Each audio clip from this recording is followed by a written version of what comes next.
प्रारंभ के सभी दर्शकों को मेरा नमस्कार। मेरा नाम है संदीप आर के सिंह और आज हमारे साथ श्री सतीश चंद्र मिश्रा सर। कोई परिचय की आवश्यकता नहीं, आप सब की बेहद डिमांड पर बड़ा आवश्यक है एक विषय पर तो बहुत डिटेल में बात करना, इसीलिए हम आज आमने सामने बैठे हुए हैं। बंगाल चुनाव की जीत जो है वह बताती है कि लोकतंत्र का भारत में क्या स्थान है और लोकतंत्र का विश्व में क्या स्थान होगा। बंगाल चुनाव जीतने के लिए न राष्ट्रपति शासन लगाया गया, न 356 लगाया गया। जो संवैधानिक प्रक्रियाएं थीं और उनका पालन किया गया।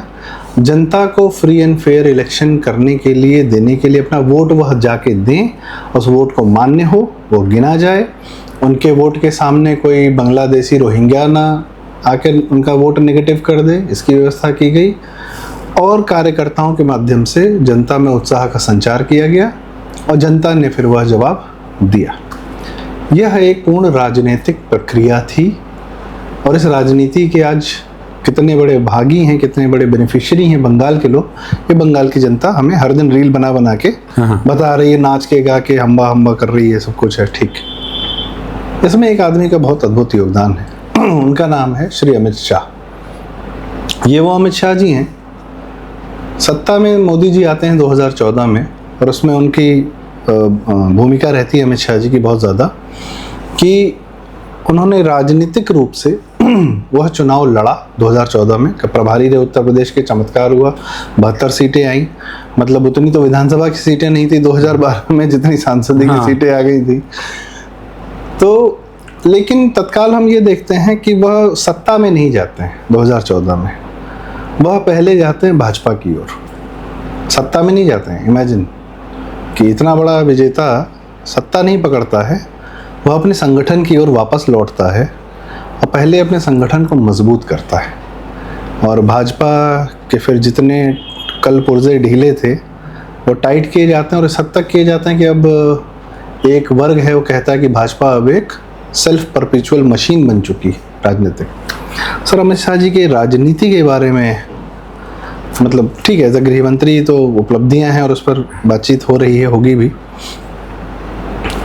राजनीति ये 2013 तो शुरुआती है और धमाकेदार शुरुआत है। आपने बताया था कि विधानसभा में उतनी सीटें नहीं थी भाजपा की, जितनी लोकसभा में जीत के आ गए। मगर उसके बाद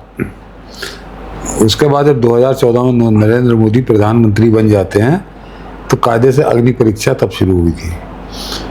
और उसका प्रदर्शन है राष्ट्रीय अध्यक्ष के रूप में अमित शाह का अद्भुत। ये 2014 के लोकसभा के बाद तत्काल पहला चुनाव हुआ था महाराष्ट्र का हुआ था और मेरे का हरियाणा का हुआ था। हरियाणा में तब तक भाजपा जो है वो 10 को कभी नहीं पाई थी, मतलब 10 सीटें कभी नहीं पाई थी। 90 सीटों में 10 भी नहीं पाई थी। नहीं, हमेशा 5, 7, 8 इसी तरह के बड़े दयनीय प्रदर्शन रहता था। हरियाणा में सरकार बनी, मतलब एकदम चौंकाने वाला काम। उसके बाद जब आप महाराष्ट्र की बात करिए तो इसका दिमाग बहुत खराब था तब भी, उद्धव ठाकरे जिसका नाम है। हाँ। और भाजपा अच्छा प्रदर्शन करने के बावजूद पिछलग्गू शिवसेना की बनी रहती थी। वहाँ पे बड़ा धमाकेदार प्रदर्शन किया और अलग अलग चुनाव लड़े थे, अलग अलग चुनाव लड़े, लेकिन फिर एक हुए, सरकार बनी। लेकिन सरकार बनने में मुख्यमंत्री कौन बनेगा, ये लड़ाई कैसे जीती वो भी एक अलग किस्सा है।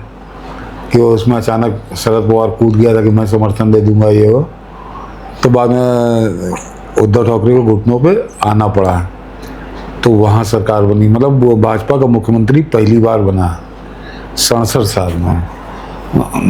हरियाणा में तो अगर आप 10 जहाँ 10 नहीं पाते थे वहाँ पे आपने अपने बहुमत के साथ सरकार बनाई और वहाँ पे मुख्यमंत्री बना। और दोनों जगह ऐसे लोगों को मुख्यमंत्री बनाया जहाँ पे जो जिस जाति का कब्जा रहता था उस राज्य की राजनीति पे, उससे इतर आप लाए। नहीं, ये तो मुख्य प्रधानमंत्री मोदी का उसका श्रेय है। तो जातिगत बंधनों को तो हमेशा तोड़ा, दबावों को भी स्वीकारे दी। मतलब महाराष्ट्र में, हरियाणा की बात करिए तो मनोहर लाल खट्टर को जाति समीकरण नहीं थे, या फडणवीस। महाराष्ट्र की बात करें तो फडणवीस ब्राह्मण वहाँ पे माना नहीं जाता था कि बनेगा, बनाया उन्होंने। मगर वो अपना जमीन पे इतना ठोस काम होता था, वो बहुत ज़्यादा फर्क उससे पड़ता नहीं था जी। लेकिन इसके बाद जो आगे के चुनाव हैं, याद करिए त्रिपुरा में एक भी विधायक नहीं था भाजपा का, और कभी नहीं था। सिर्फ संघ के कुछ कार्यकर्ता थे वहाँ जो जीवन बस संघ तो अपना काम चलता रहता था, संघ की गतिविधियां चलती रहती थी, और एकदम से भाजपा वहाँ चौंकाती है, कुछ गठबंधन करती है और भाजपा वहाँ सरकार बनाती है। कम्युनिस्टों की 40 साल पुरानी सरकार को उखाड़ के फेंक देती है, वो भी चुनावी प्रक्रिया से। वही चुनावी प्रक्रिया से। नहीं, कम्युनिस्ट इतनी आसानी से सत्ता छोड़ता नहीं है। नहीं छोड़ता है, बिल्कुल। जो शैली ममता बनर्जी की है वही शैली में वो भी चलते थे। पहले वो कम्युनिस्ट करते थे, तो त्रिपुरा में भी वही था, लेकिन उस पर वो छोटा राज्य था इसलिए जल्दी काबू आ गया। वहाँ पे लड़ने के बाद उनको उखाड़ के फेंकना और अचानक आप सरकार बना लेना। सर वो भी वैसा राज्य जो कभी भारत ने या दिल्ली ने कभी उस तरह ध्यान नहीं दिया, पर चूंकि वो हमारा भारत है, हाँ, और उस पर हमें ध्यान देने की आवश्यकता थी। नहीं, पूरा पूर्वोत्तर तो कांग्रेस के लिए कोई मतलब ही नहीं था उसका। नेहरू तो बहुत पहले प्लान बना चुका था चीन को देने का, आसाम पूरा दे रहा था, वो अलग किस्सा आ जाता है। तो वो उपेक्षित पड़ा हुआ था, उसका पूरा लाभ इन कम्युनिस्टों ने उठाया या उग्रवादी तत्वों ने उठाया, वही हावी रहे। मगर त्रिपुरा में सरकार पलट देना एक बहुत बड़ा राजनीतिक करिश्मा था। ये छोटी मोटी घटना नहीं थी।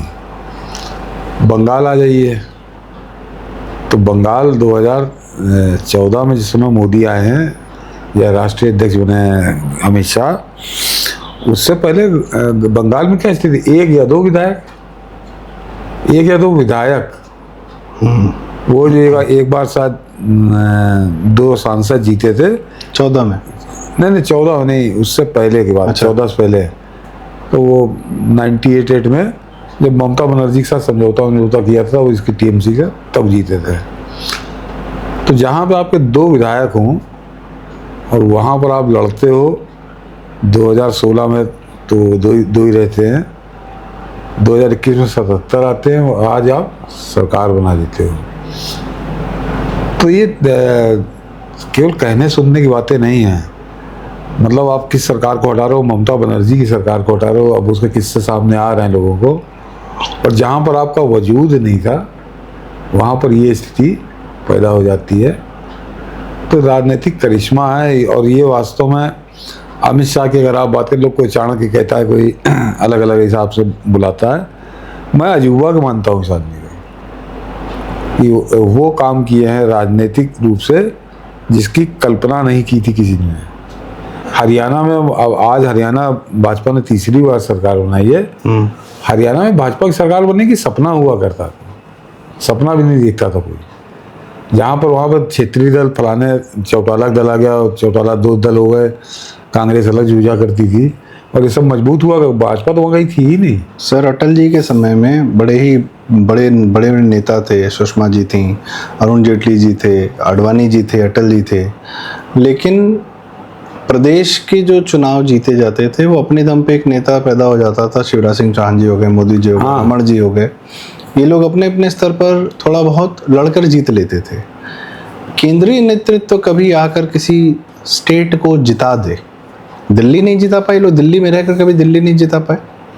हरियाणा जो आपने कहा, जो कि आपने हरियाणा जिक्र किया, मुझे सुषमा जी का याद, तो हरियाणा से ही थी, पर कभी हरियाणा में केंद्रीय इतने बड़े नेता लोग, क्योंकि संगठन जो है दे रखा था, संगठन को मतलब कहीं भी बस दे रखा था, संगठन के लोग कोई बहुत अद्भुत नहीं थे। भाजपा वहाँ पहले से हार माने बैठी थी। मैं ये मानसिकता की बात कर रहा हूँ सर। यहाँ तो हमारा कोई मतलब नहीं है, बस कुछ सीटों का एडजस्टमेंट हो जाए, कहीं 8-10 सीटें आ जाए, पुराना रिकॉर्ड चल जाए। ये बताता है कि अमित शाह लड़ने वाला व्यक्ति है, जो आदमी विपरीत परिस्थितियों में लड़ता है, चुनौती स्वीकारता है, चुनौती को फिर निपटाता है। टूटा फूटा संगठन दिया गया था उनको, जो ना 2004 जीत पाए, ना 2009 जीत पाए। नहीं भाई गडकरी जो हैं जो बहुत बड़े नेता बनते हैं, गडकरी जी क्या परफॉर्मेंस है। 2008 के बाद 9 में मेरे ख्याल से 9 का चुनाव हारी है भाजपा, और उसके बाद गडकरी राष्ट्रीय अध्यक्ष हो गए थे और उत्तर प्रदेश के प्रभारी बनाए गए थे। उत्तर प्रदेश में आके 1.5-2 महीना पूरा डेरा डाले रहे, यहीं रहे वो। एक साहब और थे साथ में आए थे उनके, जोशी जी। हाँ जोशी जी थे, वो तो खैर वो उनको बड़ा काबिल बताया जाता कि वो संगठन के बड़े जानकार, कि संगठन कैसे बनना चाहिए। और नतीजा ये निकला था कि 48 सीटें आई थी विधानसभा की लोएस्ट एवर। तो जबकि भाजपा की भूमि थी उत्तर प्रदेश, राम जन्मभूमि आंदोलन से ही आप पैदा हुए, इसी भूमि से हुए, कल्याण सिंह, राजनाथ सिंह। और सबसे खास बात कि 2009 का चुनाव हारने के बाद गडकरी बनाए गए थे। मतलब 2008 का बम्बई हमला हो चुका था, कांग्रेस के सिर पे पूरे पाप की गठरी लदी हुई थी, कोयला घोटाला हो चुका था, 2G स्कैम हो चुका था, उसको भी कैसे लोग नहीं करा पाए। इस उत्तर प्रदेश के अंदर भाजपा तीसरे नंबर पर लगी रही। तो और उसके बाद जब अमित शाह आते हैं तो 2014 में 73 सीटों का करिश्मा होता है। और जो यूपी का चुनाव होता है, योगी आदित्यनाथ की हम लोग बात करते हैं, योगी आदित्यनाथ 2017 के चुनाव में नहीं थे, मुख्यमंत्री के चेहरा नहीं थे। वही कह रहा हूँ, चेहरा ही नहीं थे। विधायक का चुनाव भी नहीं लड़ा रहे थे, ये तो सांसद थे ही, ये तो सांसद थे ही, विधायक का चुनाव भी नहीं लड़ा रहे थे। वो एक अलग अपना हिंदू युवा वाहिनी बना, तो वो लोग अपना प्रचार करते थे कि मुख्यमंत्री होंगे।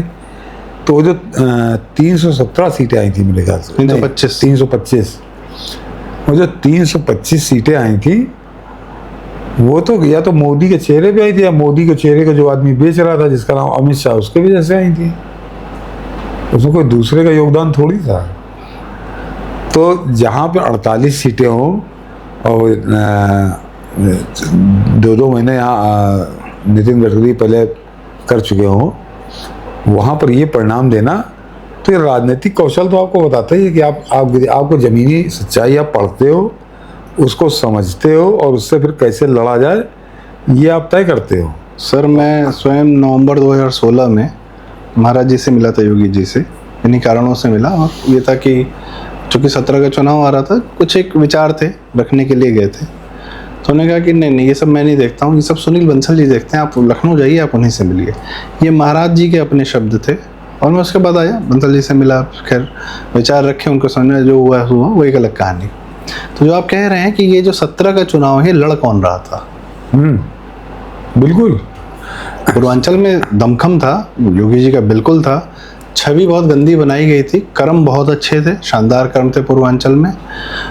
पर हाँ, वह पूरा चुनाव जो है सेंटर से लड़ा जा रहा था। संगठन, जैसे मैं कहा ना कि अटल जी लोग के संगठन कभी हरियाणा उतरकर चुनाव लड़ने नहीं गए, जबकि मोदी और शाह जो है उतरकर उत्तर प्रदेश का चुनाव पूरा लड़ते हैं, जूझते हैं, 325 सीट तक लेकर आते हैं।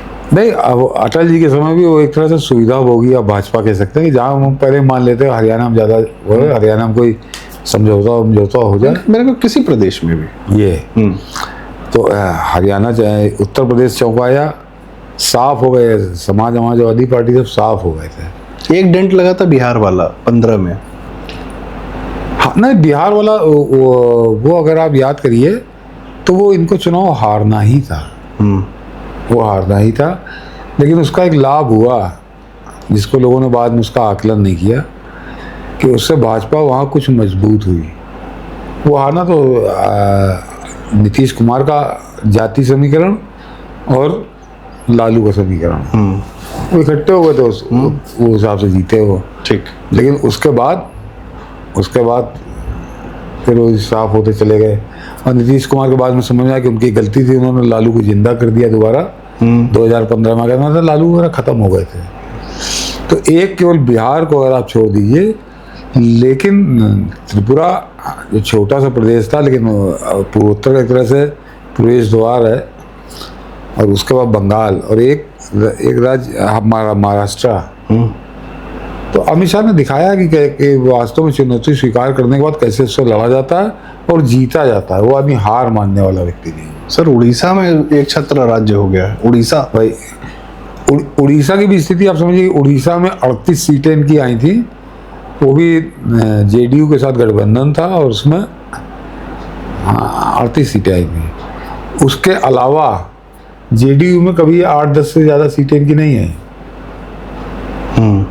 8-10 से ज़्यादा सीटें नहीं आई। वहाँ पर आज आपकी सरकार है। तो जो त्रिपुरा में लगातार तीसरी बार सरकार है। और आई यहाँ मैंने असम, अरे अद्भुत। असम का इतिहास उठाकर पढ़िए तो असम में वहाँ भी स्थिति ये थी कि वहाँ पे मैक्सिमम जो सबसे ज़्यादा सीटें आई थी भाजपा की एक बार, और जिसपे पूरे देश की भाजपा बड़ा नाच रही थी, 11 सीटें आई थी। 11 सीटें जीत ली, बहुत बढ़िया प्रदर्शन हो गया ये हो।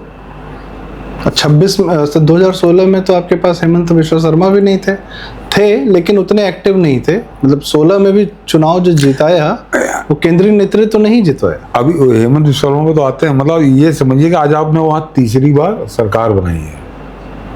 40% मुसलमान होने के बाद, 40% मुसलमान होने के बाद, 33-35% होने के बाद, तो ये जो स्ट्रेटजी बैठ के बनाते हैं वो कभी सामने तो आती नहीं। 26 सीटों पे तो चुनाव भी नहीं लड़ा सर। 26 सीटों पे नहीं लड़ा हेमंत बिश्वा शर्मा ने।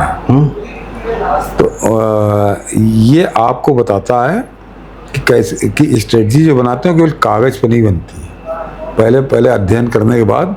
और ये बताया जाता है कि राजनीति में असंभव कुछ भी नहीं है। और मैंने कहा ना, चाहे त्रिपुरा हो, असम हो, या अभी आपने उड़ीसा का नाम लिया, ये राज्य अपने आप में संदेश देते हैं। बंगाल ये है। और ये क्यों संभव हुआ? ये राजनीतिक दुस्साहस कह लीजिए, राजनीतिक जोखिम लेने का ये भी तरीका अमित शाह का जो है वो किसी के पास नहीं रहा था। मैं खासकर पार्टी के राष्ट्रीय अध्यक्ष की बात करी है। हेमंत बिश्वा शर्मा को आज पूरा देश जानता है। और असम में तो एक तरह से बम अब की चुनाव उसी आदमी के नाम पे जीते। लेकिन हेमंत बिश्वा शर्मा को पार्टी में लाना और उसके बाद उसको मुख्यमंत्री बनाना, ये जोखिम भरा काम था। मतलब पार्टी में तो ना कि क्या पार्टी वाले दरी बिछाएंगे, क्या पानी पिलाएंगे। अरे अगर उसको ना लाया तो पार्टी वाले दरी बिछाते रहते, पानी पिलाते रहते। 10-11 सीटें आती थी। उस आदमी को परखा, उसको लाए और उसको प्रमोट किया। पहली बार जब विश्वास उसको सर्बानंद सोनोवाल को बनाया तो एक तरह से 5 साल रखा। लेकिन उसके बाद जब लाके दिया तो वो हेमंत बिश्वा शर्मा अपने जीवन में चुनाव नहीं हारेंगे, ये तय मान लीजिए, चाहे जितने मुसलमान वाला हो। सर अपने ही मुख्यमंत्री को हटाया। ये वैसे ही बंगाल में अब क्योंकि जीत हो गई है इसलिए जय जयकार सबकी चल रही है। बंगाल कुछ तो पार्टी थी ही नहीं वहाँ पे, मतलब 1-2 विधायक आते थे। बाकी जो बंगाल के स्थानीय नेता हैं उनमें किसी में क्षमता नहीं थी। और जो थोड़ा बहुत जिसको पहचान मिल जाती थी वो अलग उसके दिमाग खराब हो जाते थे। मैं देख रहा था शुभेंदु अधिकारी के जब बने हैं मुख्यमंत्री, तो जो सज्जन साहब ने उनको बनाए गए दिलीप घोष, उनका चेहरा बड़ा पसंद नहीं था। लेकिन उससे कोई फर्क पड़ना नहीं है, क्योंकि तुम जब तुम्हारे पास अधिकार था तब भी तुम कुछ नहीं कर पाए, और जब लोग हो तो भी अपने आप खत्म हो जाएगा। ये इस सरकार ने बहुत अच्छे संदेश दिया, खासकर मोदी और शाह की सरकार ने। तो बंगाल के अंदर भी एक बोल्ड डिसीजन था कि शुभेंदु अधिकारी को पार्टी में लाना और इतने खलीफा होने के बाद उस आदमी को पार्टी सौंप देना। पार्टी के प्रदेश अध्यक्ष भी बनाए गए थे। तो उसके परिणाम आज हमारे सामने हैं। लेकिन ये चीज़ें जो हैं ये हर व्यक्ति नहीं कर पाता। सर हर व्यक्ति तो अपने ही स्टेट में 2-2 बार पूरा सीएम नहीं बदल देता है। गुजरात में कि नहीं वो 25 साल से सर ये लोग गुजरात भी जीत रहे हैं वो लगातार। 25 नहीं 30 साल हो गए। 95 में आए थे, अब तो समझिए 31 साल हो गए। लेकिन ये संदीप जी, ये किसी भी नेता के लिए या किसी व्यक्ति के लिए होता है, लेकिन नेता के लिए बड़ा महत्वपूर्ण होता है कि आपको व्यक्ति पर रखने की तमीज हो कि इस आदमी में क्षमता है, और उसके बाद आप फिर लीक से हटकर कोई निर्णय लें। शुभेंदु अधिकारी का चयन तो उसको लाए अपनी पार्टी में, फिर उसको पार्टी सौंप दी कि तुम चलाओ अपने हिसाब से। और उसका नतीजा आज सामने है। अन्यथा वही कि बाहरी आदमी है और अभी कैसे आ गया और दरी बिछाएगा और पानी पिलाएगा, दुनिया भर की बातें, इन सब चीज़ों में नहीं उलझे। और एक मुझे एक इंसिडेंट याद आता है, क्योंकि सिर्फ जीतना ही ज़रूरी नहीं है, कभी कभी स्ट्रेटेजिक हार भी जो है कैसे महत्वपूर्ण हो जाती है। हिमाचल में अनुराग ठाकुर जी के पिताजी लग गए थे कि नहीं, हम जो हिमाचल का पहला चुनाव था, धूमल जी, कि हम बनेंगे मुख्यमंत्री का चेहरा। लोग कह रहे थे नहीं भाई, मुख्यमंत्री का चेहरा नहीं, मोदी जी के नाम पर लड़ा जाएगा। धूमल जी वो चुनाव हारते हैं। वो भी ऐसी सीट थी जो मतलब वो भाजपा की सबसे पक्की सीट थी, और साथ में उनको 6 विधायक भी हारते हैं। लेकिन भाजपा जीतती है, मेजॉरिटी में आती है, भाजपा सरकार बनाती है, और मुख्यमंत्री वो बनता है जिसको अमित शाह जी और मोदी जी चाहे। नहीं, इसके अलावा बड़े लोगों ने जोखिम लेने का काम करते हैं, तो लेकिन जोखिम तब लेते हैं जब ये अच्छे से परख लेते हैं कितनी क्षमता है। केंद्र के अंदर आप बात करिए, बड़े बड़े दिग्गज उन्होंने किनारे कर दिए।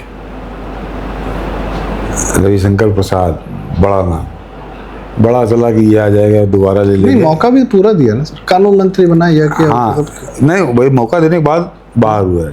प्रकाश जावड़ेकर, बड़ा चमकता हुआ नाम था, कहाँ है आज की तारीख में कोई जानता नहीं है। एक वो सज्जन जो कॉन्स्टिट्यूशन क्लब का चुनाव लड़े थे, बलियान जी, नहीं, रूडी कहाँ है कोई जानता नहीं है। जबकि मोदी जी ने अपना पहला, जब 14 में अपने बहुत मन का मंत्रालय नया बनाया था, स्किल डेवलपमेंट, वो उनको दिया था कि भाई ये आप जरूरी है, नया मंत्रालय बनाया। नहीं, वो इसीलिए उनको दोबारा मौका नहीं मिला, इसीलिए हटाए गए, क्योंकि बताते हैं कि वो बहुत अरबपति व्यक्ति हैं। अपना रूडी जी ने सर जनता को ये कहा कि जब मुझे समझ में आ जाएगा ये मंत्रालय, तब मैं आप लोग को बता दूंगा। हाँ, तो ऐसा तुर रहा था कि अरे क्या दे दिया मैं तो हाँ, भाई कुछ काम करने के लिए दिया गया है, कुछ क्या कहा जाए। खैर चलिए, तो वो अपने किए को वो पा गए, और उसके बाद उन्होंने रही सही कसर पूरी कर दी, वो कॉन्स्टिट्यूशन क्लब का चुनाव लड़ गए। अरे यार, तुम 20 साल से रहे थे, तुमको नहीं लड़ना चाहिए था। और सोनिया गांधी वोट डालने पहुंच गई, तो उन्होंने बची कुछ जो अपने यहाँ थी कुलाड़ी अपने पैरों में मार ली। लेकिन रूढ़ी मुद्दा नहीं है। मेरी है कि अमित शाह और नरेंद्र मोदी की जो जोड़ी है, ये बिल्कुल सही आकलन करती है, फिर सही चयन करती है, फिर चयन के बाद किसको क्या देना है, इसमें जोखिम उठाती है। जोखिम आप सरकार के अंदर लीजिए। पीयूष गोयल को 2014 में कौन जानता था? जिनको टेलीविजन डिबेट सुनने का बड़ा शौक हो, या जो पार्टी के संगठन हो, कोई पब्लिक फिगर वो नहीं थे। आज की तारीख में हिंदुस्तान की सरकार का चमकता हुआ सितारा है, नवरत्नों में से हैं सर। मैंने कहा ना, चमकता हुआ सितारा निर्मला सीतारमण। मतलब 2014 का प्रोफाइल याद करिए, एक तरह से ग्रूम किया है।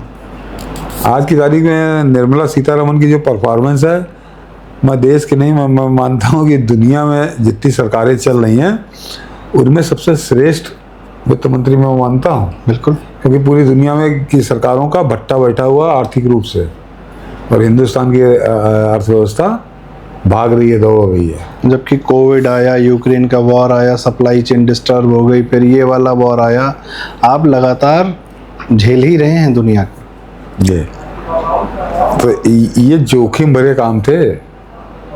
मतलब आप बड़े लो प्रोफाइल लोगों को सर्वोच्च पदों पर ले जाकर बैठा देते हैं, तो उसके परिणाम आप मिल रहे हैं, देश को मिल रहे हैं। क्योंकि ये चयन बिल्कुल सही है, इसीलिए कभी चयन पे मैं बहुत ज़्यादा उंगली उठाता नहीं। हाँ, मुख्यमंत्री में जरूर 2-3 चयन ऐसे हुए हैं जिनसे हम लोग संतुष्ट नहीं हैं जी।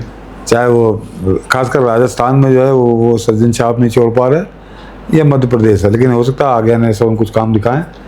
लेकिन ये इन सारी चीज़ों के पीछे जब भी कभी राज्य का चुनाव होता है या कोई भी चुनाव होता है, तो मोदी का तो आखिरी फाइनल यस या नो होता है।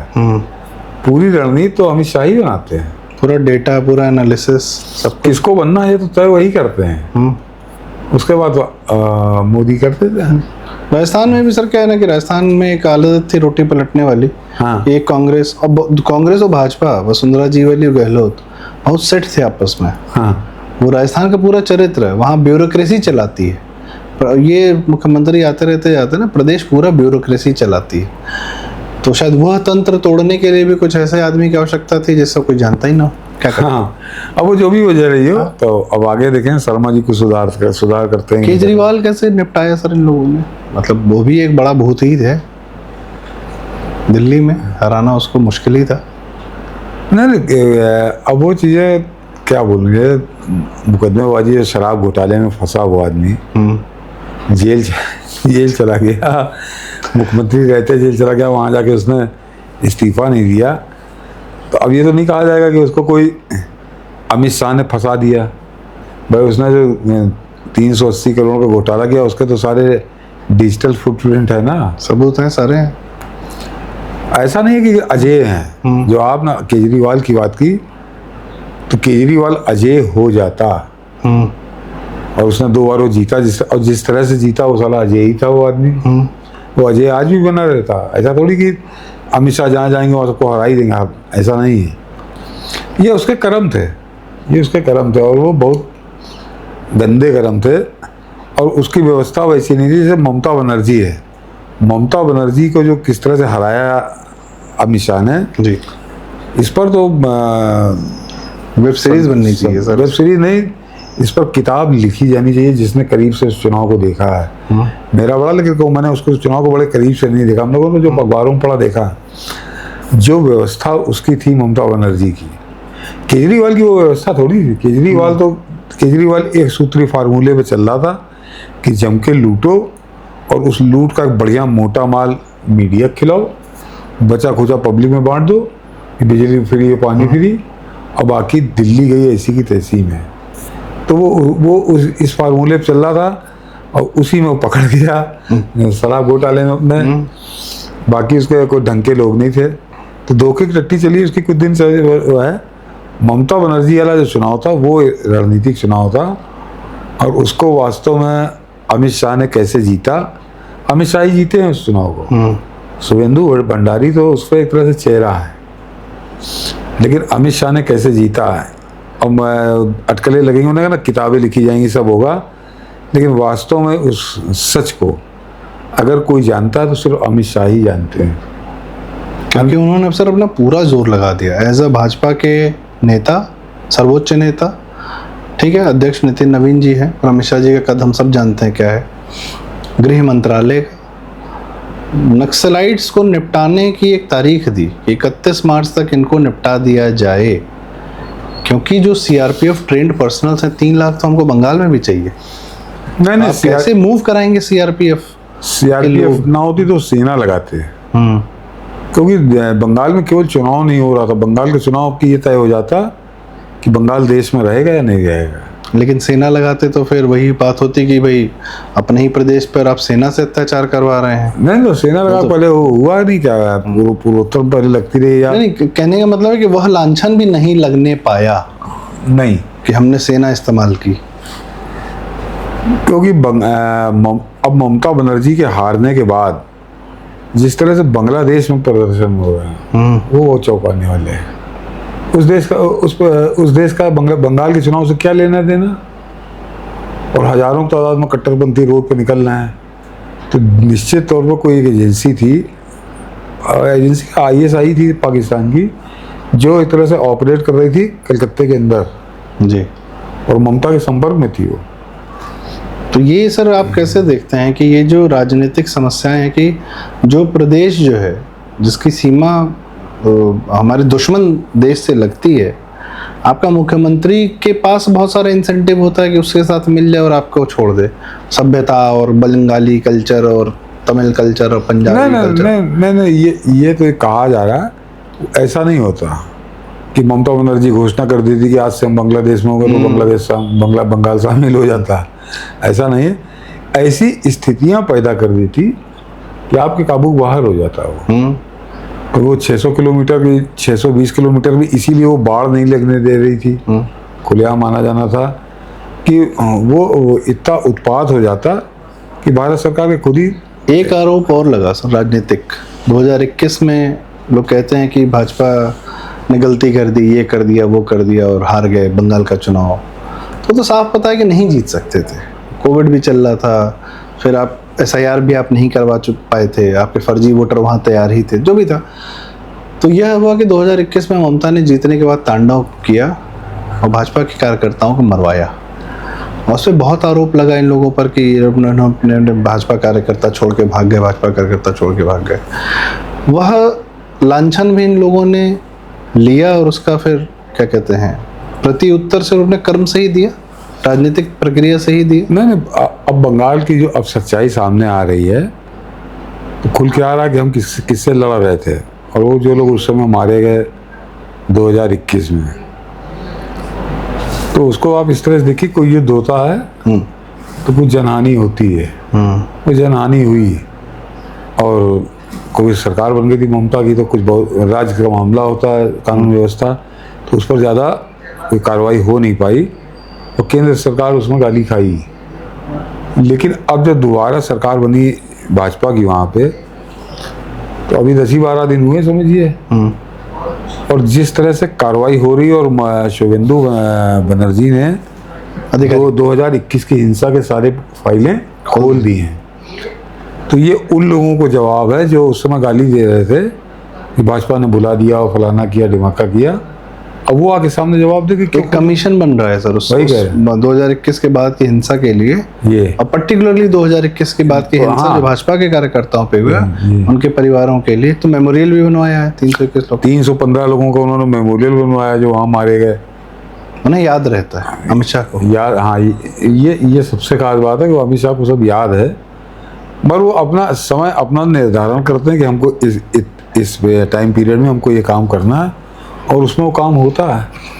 शेष भारत जहाँ पर अभी तक वो नहीं पहुँच पाए हैं, जहाँ तमिलनाडु में अन्नामलाई जी हैं, चलिए अपना डेंट कर रहे हैं, तेलंगाना हुआ, आंध्रा हुआ, कर्नाटक प्लस तमिलनाडु तो नहीं, केरल, लेकिन मुझको केरल में उम्मीद नजर आ रही कि अगला जो 5 साल बाद चुनाव होगा, वहाँ पे अमित शाह का फैक्टर फिर काम करेगा। और केरल के हम लोग 5 साल पहले बात कर रहे हैं, इसको नोट करके रखिएगा, केरल में चौंकाएगी भाजपा। एक और क्योंकि उसकी वजह बता दूं कि उन्होंने हर वो काम शुरू कर दिया है। मैं देखिए, एक फैसला उनका आया है, वो साफ समझ में आ रहा है कि वो सरकार कांग्रेस की नहीं, मुस्लिम लीग की वहाँ चल रही है। कोई उन्होंने अभी निर्णय लिया है। सर शिक्षा मंत्री दे दिया मुसलमान को, नहीं शिक्षा मंत्री दे दिया कि कोई बड़ी छोटी चीज़ है, मैंने निकाल के रखी नहीं। हाँ, फिलहाल वो अभी वो उनके कई लक्षण है, चाहे वो छोट मतलब कोई बड़ी बहुत बड़ा नहीं था, लेकिन उससे उनके लक्षण पता चल रहे हैं कि वहाँ पे मुस्लिम लीग ही सरकार चलाएगी और 5 साल में इतना पका देगी कि भाजपा के लिए वहाँ ठीक होगा। अभी जनहानि वहाँ होगी। और ये जो विकल्प के रूप में वहाँ पे कम्युनिस्ट हैं, ये कम्युनिस्ट खत्म हो जाएंगे। उसकी वजह मैं कई डिबेट में बोल चुका हूँ कि कम्युनिस्टों का खात्मा इसलिए हो जाएगा, ये जो नक्सली मारे गए 125 जिलों में, ये जो वसूली करते थे सैकड़ों करोड़ की, तो खुद तो जितने नक्सली मारे गए या जिन्होंने सरेंडर किया, जरा जाके देखिए इनके घर, टेलीविजन दिखाते हैं, फोटो छपती है, तो लगता है भिखारी तरह है, बहुत गरीब जैसे गांव के उस टाइप के। असली पैसा सारा वो सारा पैसा कलेक्ट करके तो इनको देते थे, अर्बन नक्सल जिनके लिए है। और तो वो काम पूरा, वो स्रोत पूरा सूख गया। FCRA पर भी तो बड़ा काम किया सर अमित शाह जी ने, और उस पर जो है बाहर से पैसा जो आता था, FCRA तो खेल रहा है, अमित शाह का उसमें नहीं है। ये जो स्रोत इनका सूखा, तो उसका सबसे बड़े लाभार्थी अगर कोई थे तो कम्युनिस्ट थे। तो अब वो 5 साल वहाँ पे पार्टी चलाना BJP के लिए बड़ा कठिन हो जाएगा बहुत। और अभी तो मुकदमे हैं, तो 5 साल में अब दक्षिण का द्वार जो है केरल में खुलेगा। अच्छा, जम्मू कश्मीर का क्या करेंगे? वहाँ तो इस्लामिक ही या परिसीमन जो हुआ है, या ये बताता है कि कश्मीर घाटी सदैव रूल करेगी। अभी परिसीमन में तो अभी विभाजित किया है, अभी एक परिसीमन और होगा ना, जिसके लिए अभी इन लोगों ने नंगनाच किया था अपनी जनसंख्या के बाद, जो एक्चुअल जनसंख्या होगी उसके बाद होगा। उसके बाद वहाँ खेल बदल जाएगा। वहाँ खेल बदल जाएगा और तब ये तिल मिलाएंगे, और उसकी प्रतीक्षा करिए। इसीलिए भाजपा ज़्यादा वहाँ कुछ बोल नहीं रही, और वो आपस में लड़ने के लिए तैयारी बैठे हैं। अद्भुत है सर। उत्तराखंड में भी 2 बार मुख्यमंत्री बदल देना, गुजरात में भी 2-3 बार अपने ही मुख्यमंत्री बदल देना, पूरी कैबिनेट ना बदल मुख्यमंत्री बदल देना तो चलिए, नहीं, जनता की आकांक्षाओं के लिए यदि आपको फीडबैक मिल रहा, चलती हुई सरकारों में आपको फीडबैक मिल रहा, आप गुजरात के अंदर पूरी सरकार बदल देना और उसका परिणाम सामने आया, तो ये छोटा मोटा फैसला थोड़ी है। राजनीतिक फैसला है, राजनीतिक फैसला बड़ा फैसला है। और उसी तरह से अपना विकल्प कैसे तैयार करते हैं। अब वहाँ पे जो गुजरात में मेरे ख्याल से जब से नरेंद्र मोदी थे उसके पहले भी डिप्टी चीफ मिनिस्टर नहीं होता था, और वहाँ पे हर्ष संघवी को बना दिया है। शानदार आदमी, शानदार आदमी। तो मतलब गुजरात को बता दिया कि अगला मुख्यमंत्री कौन है। तो यंग है एकदम, 40 साल 42 साल। तो ये काम करने का तरीका है, और ये तरीका एक तरह से हिंदुस्तान के नेताओं को सिखा रहे हैं नरेंद्र मोदी और अमित शाह। नहीं सर, बहुत बड़ा काम तो ये करके गए हैं जो बहुत सारे बड़े नेता, बड़े राजा नहीं कर पाते हैं, कि उत्तराधिकारी बना देना, नई लीडरशिप, नई टीम खड़ी कर देना। एक आखिरी सवाल है सर, चूंकि उत्तर प्रदेश का चुनाव आ रहा है, बहुत लगता है कि अमित शाह और योगी जी में नहीं पट रही है, योगी जी और भाजपा संगठन जो कि अमित शाह का उसमें नहीं पट रहा है, और चौधरी जी नए अध्यक्ष बनाए गए, इत्यादि इत्यादि।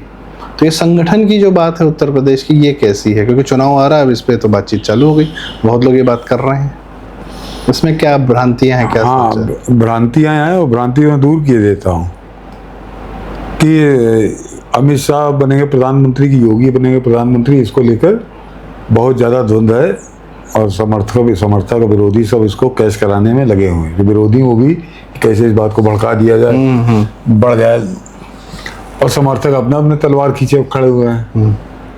अच्छे से समझ रहे हैं। अभी हम लोगों ने जो अमित शाह को लेकर डिस्कस किया, ये राजनीति के 2 ही पहलू होते हैं, एक आप जो चुपचाप रह के करते हैं, और दूसरा होता है कि आपकी लोकप्रियता कितनी है। तो उसको आप समझिए कि मैं 20 साल पहले भाजपा के संदर्भ में ले जाऊंगा। अटल जी की लोकप्रियता कम थोड़ी थी, अटल जी की लोकप्रियता कम नहीं थी, और मगर जो और चीज़ें थी वो बहुत छोटी थी। चुनाव हार गए, और चुनाव हार गए, एक तो बहुमत में कभी नहीं आए, और उसके बाद अंततः 2004 में विदाई हो गई। दुनिया भर के षड्यंत्र चले।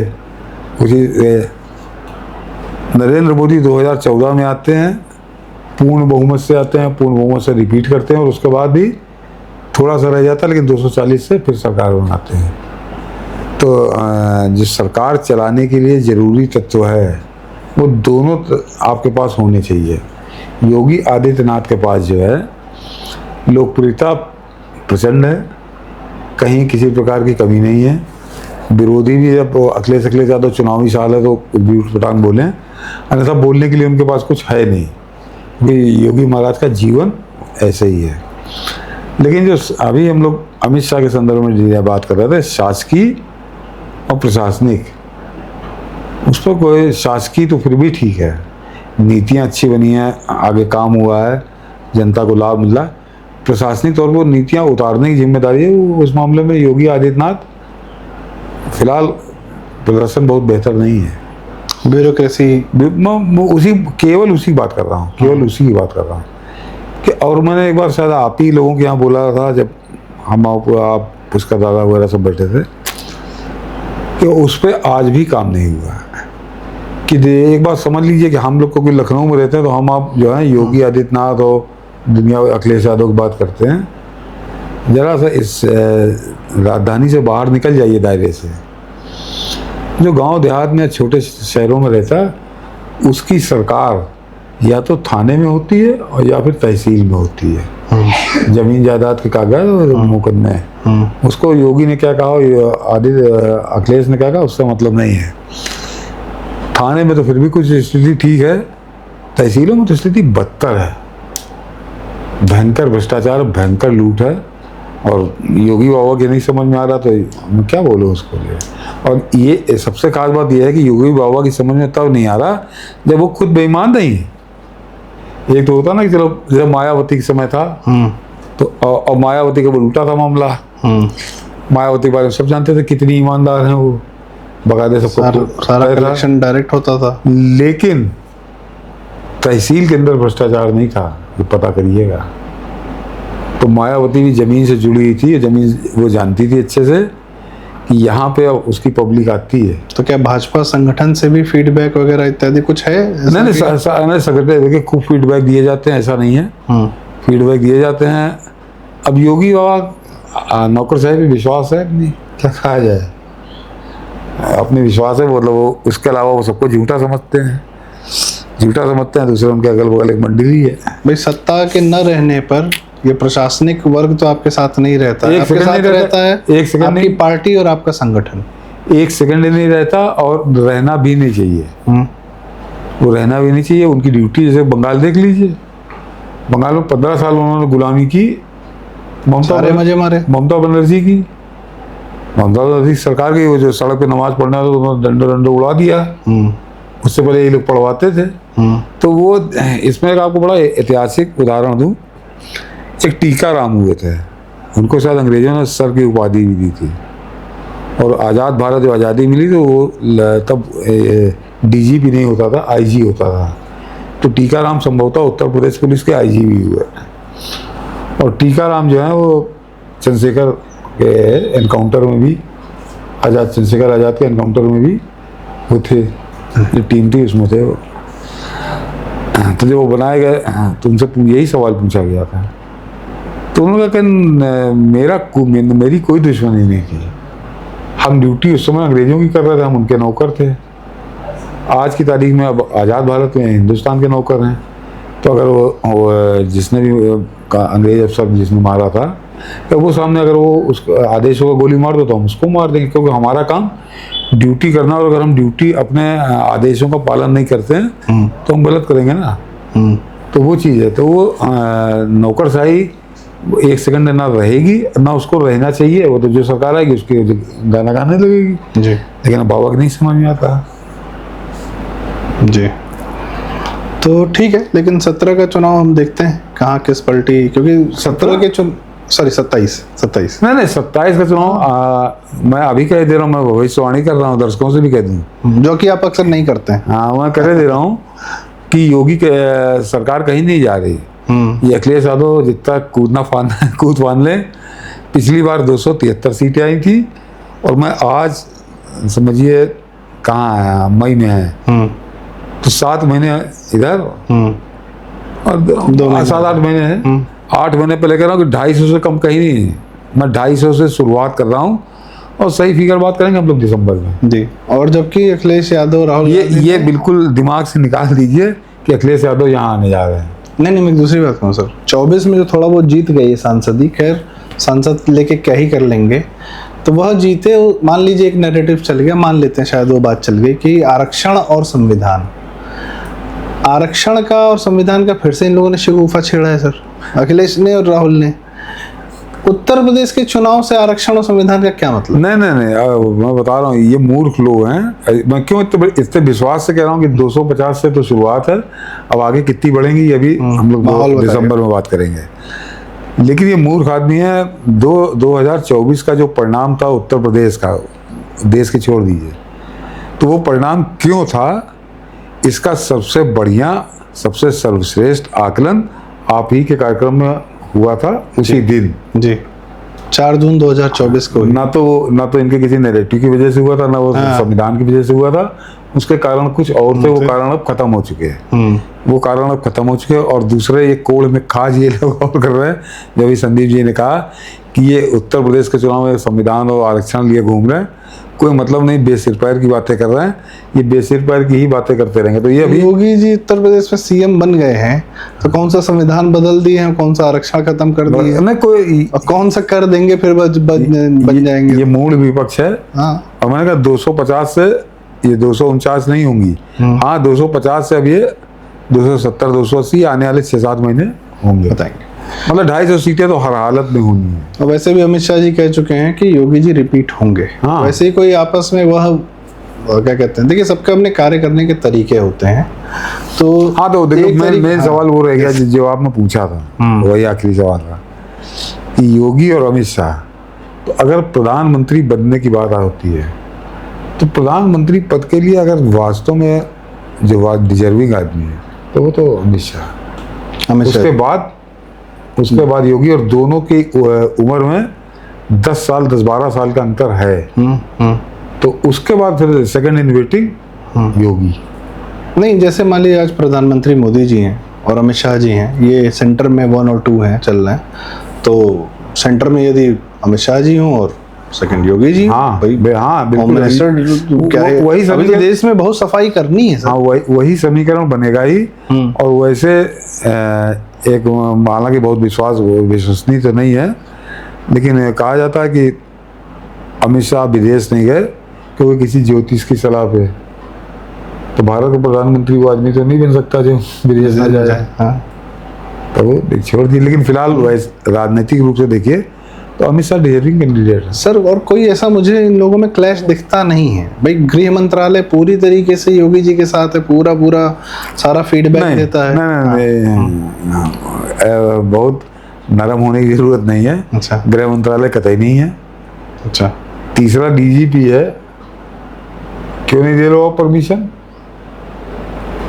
ठीक है। Chief secretary. तो ये जो कार्यकारी लगा रहता है उसके पीछे, ये कार्यकारी क्यों है? या तो फिर ये माना जाए कि योगी आदित्यनाथ का चयन बड़ा घटिया टाइप का है, सीधे। और अगर घटिया टाइप का नहीं है तो फिर ये कार्यकारी इनको क्यों लगाना पड़ा? क्यों नहीं दिल्ली से? देखिए सर, सब सारे राजनेताओं के अपने अपने संघर्ष होते हैं। नहीं, कभी पहला संघर्ष इंटरनल रहा है। ये इतना बढ़ चुका है कि अब हमारे आपके कहने से नहीं कि टसल तो है दोनों नेताओं में, प्रतिस्पर्धा तो है बड़ी जबरदस्त, हेल्दी भारत। लेकिन भारत के नुकसान पर, भारत की कीमत पर नहीं। मेरा यही कहना समर्थकों से, विरोधियों से, कि इससे बेहतर स्थिति हमारे आपके लिए नहीं हो सकती कि आज की तारीख में नरेंद्र मोदी के बाद कौन। इसको लेकर हमारे पास 2 तो बड़े ठोस विकल्प है जो आपसी में इस समय जिनके बताया जा रहा है, कोई इनको कह रहा है, कोई उनको कह रहा है, और इनके अलावा भी कम से कम 2-3 विकल्प और हैं। नए तैयार होते जा रहे हैं, नए तैयार हो रहे हैं। तो नरेंद्र मोदी का एक बहुत बड़ा कंट्रीब्यूशन है कि उन्होंने कतार खड़ी कर दी है। और मैं इसलिए कह रहा हूँ कि 2004 में मुझे अच्छे से याद है कि अटल जी के बाद कौन। तो अटल जी के बाद वो अडवाणी प्रस्तुत अपने आप को करते थे, लेकिन देश नहीं स्वीकारता था उनको, और वो 2009 के चुनाव में देश ने बताया अभी। तो किसी नेता के कहने से नहीं, देश आपको स्वीकार रहा है कि नहीं। तो ये सबसे खासा। आज की तारीख में योगी आदित्यनाथ की लोकप्रियता चरम पे। अमित शाह को मैं लोकप्रियता के मामले में थोड़ा उतना नहीं मानूंगा जैसी है, लेकिन उनको फर्क भी नहीं पड़ता है, वो अपना कर्म किए जा रहे हैं। वो एक अलग उसमें है। हेमंत बिस्वा शर्मा अलग उस पर चल रहे हैं। तो इस टाइप से 3-4 नेता हमारे पास तैयार है। शुभेंदु जी नए अभी आ गए। शुभेंदु अधिकारी तो अभी सीधे 10-12। हाँ, मैं कह रहा हूँ फिर भी जो चल रहा है, देवेंद्र फडणवीस हैं, ये अन्ना मलाई हैं, अभी तक सरकार में आए नहीं, लेकिन सब मैं प्रधानमंत्री की पद की बात कर रहा हूँ जो कभी। तो ये लोग हैं। तो हम आप जब बात सोचते हैं या देखते हैं सर, एक साहब और हैं, वो हमारे ट्रांसपोर्ट मिनिस्ट्री वाले साहब जो हैं, वो भी प्रयासरत तो रहते ही हैं। दयाशंकर सिंह? नहीं, केंद्रीय ट्रांसपोर्ट। अच्छा, नितिन गडकरी। तो उनकी तो क्षमता मैंने बता दी कि 2009 के बाद वो जब उत्तर प्रदेश में वो एक तरह से पूरा उनका उदाहरण सामने था। उनको वो कतई बिल्कुल किसी के प्रधानमंत्री बनने योग्य तो वो व्यक्ति नहीं है। नहीं sir, Rajdeep Sardesai, India today, ये लोग चाहते हैं कि वो बन जाए। हाँ, विरोधी बहुत मन से चाहता है कि वो नहीं, कोई मतलब नहीं है, कोई मतलब नहीं है। देखिए, एक हम लोग अलग से इसको बात करेंगे, मोदी पे ही बात करेंगे कि नरेंद्र, अभी मेरे ख्याल से कि मोदी जो है वो एक ऐसी लकीर खींच के जा रहे हैं, एक ऐसा रास्ता बना के जा रहे हैं, एक ऐसा सिद्धांत तय करके जा रहे हैं कि ये इस टाइप के लोग बिल्कुल असफल रहेंगे, कहीं सफल ही नहीं हो सकते। सर, मोदी जी ने वो माहौल बना दिया है कि जनता को हाथों हाथ वही चाहिए जो योगी जी के पांव पड़े, या जाके कि भैया बुलडोजर चला दो या उखाड़ दो, या जो हमको देश साफ चाहिए। ये इनकी समझ में अभी भी नहीं आ रहा कि 2017 में सेकुलर नहीं चाहिए। उत्तर प्रदेश में जो है तो ऐसा थोड़ी जातियां खत्म हो गई थी या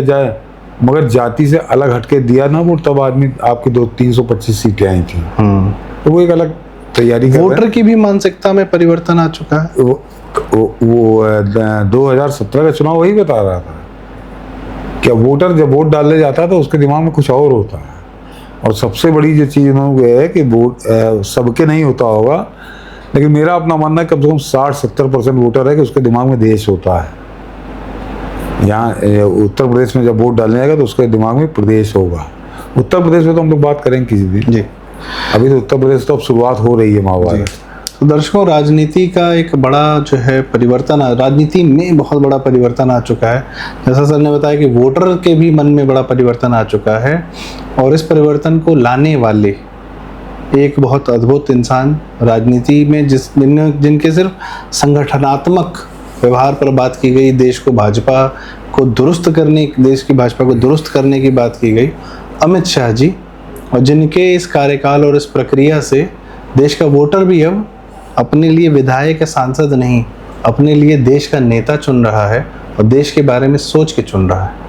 तो यह भी एक बहुत सुखद परिवर्तन है जो इस राजनीति के माध्यम से आया है, और इसके ऑफ कोर्स इसके पीछे जो लोग हैं उन पर चर्चा करना बड़ा आवश्यक है। वह है नरेंद्र मोदी जी, अमित शाह जी, और ऑफ कोर्स बाकी सब।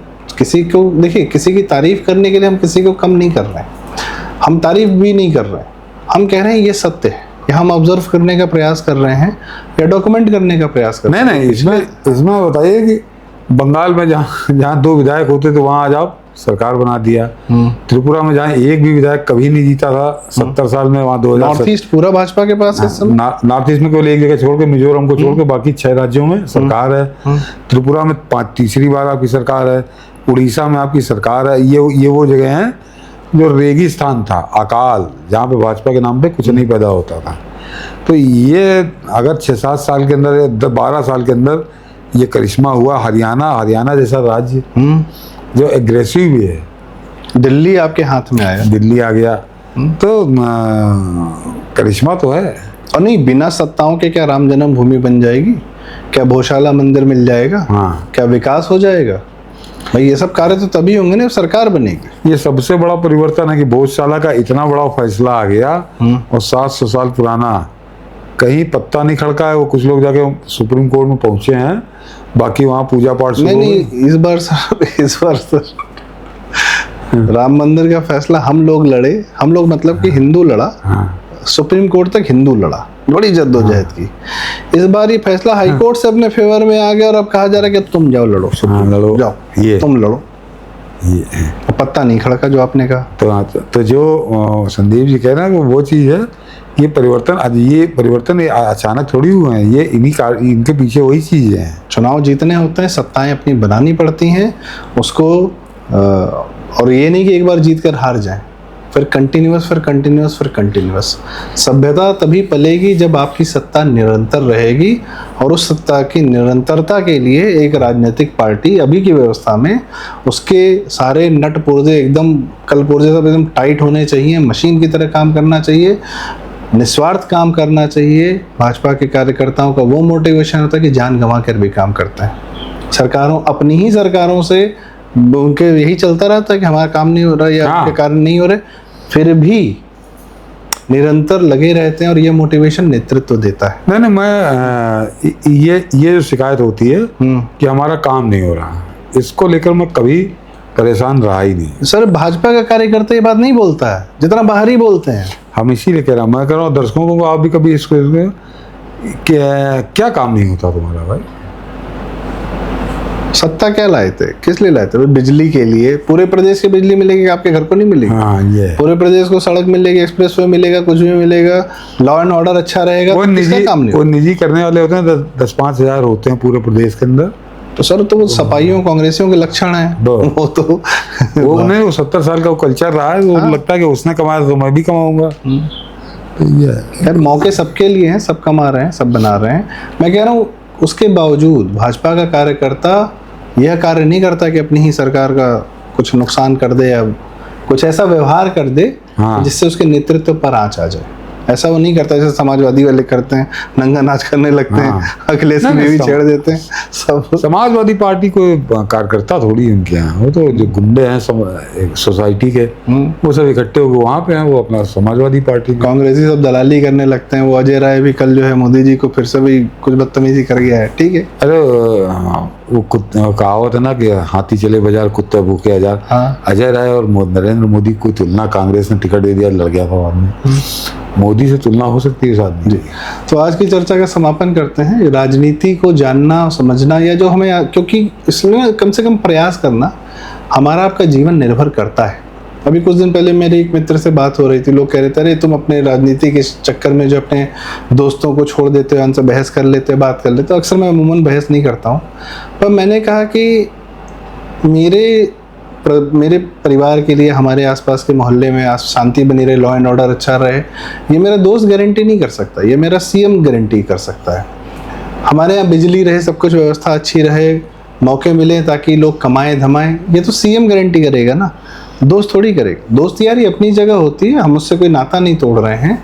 और भी जीवन में तब खड़ा होता है जब कोई सरकारी व्यवस्था नहीं खड़ी होती, पर सरकारी व्यवस्थाएं भी दुरुस्त रहनी चाहिए। इसलिए आपको अपनी राजनीति के बारे में पता रहना चाहिए और उसके लिए सजग रहना चाहिए, और उसके लिए आगे बढ़कर कोई यह नहीं कह सके कि यार राजनीति छोड़ दो और दोस्ती पहले पकड़ लो। सीएम भी उतना ही महत्वपूर्ण है जितना आपका दोस्त महत्वपूर्ण है। तो इसी के साथ, इसीलिए आज हमने यह शाह जी पर बातचीत की। और सर बहुत बहुत धन्यवाद, आपने अद्भुत पूरा इतिहास और सबको सारी चीज़ें बताई, दर्शकों को ज़रूर पसंद आएंगी। दर्शकों कमेंट में आप अपनी राय हमें ज़रूर बताएं। कृपया यह वीडियो लाइक करें, शेयर करें। बहुत ज़रूरी, बहुत काम की, बहुत अद्भुत बातें कही गई हैं, पूरा कथा सागर आज दिखा। तो आपके माध्यम से दूर तक जाएं ये बातें, तो हमें भी बहुत अच्छा लगेगा।